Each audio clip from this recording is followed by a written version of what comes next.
ocakken ocak tek yanır. Ostayır dağlarda gururla dayanır. Taşında tarih var, torpağı andır.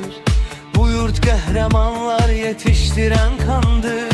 Dağlar kucaklayıp sirli bu eli, meşeler pıçıldar zamanın dili.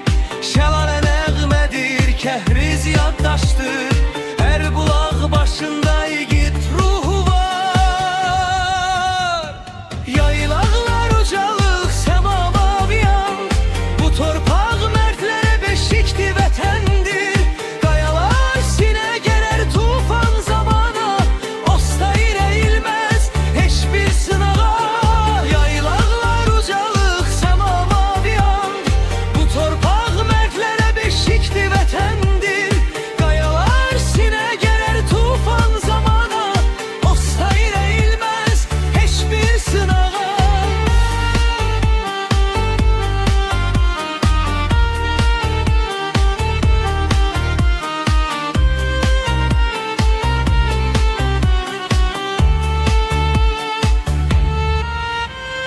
Beş şehit ulduzdur gece semada.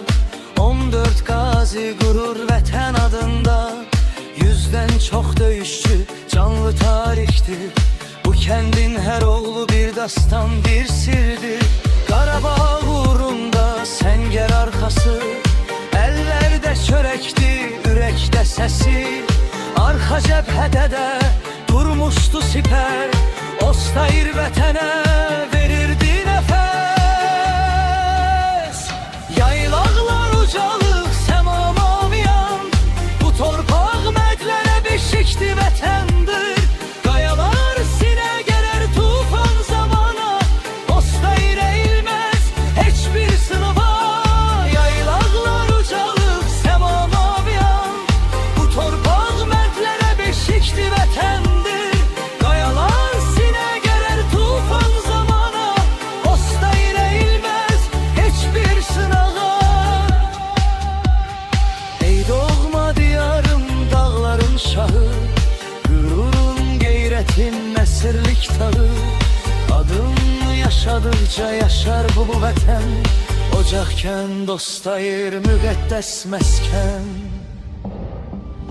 Yaylaqlar ucalır.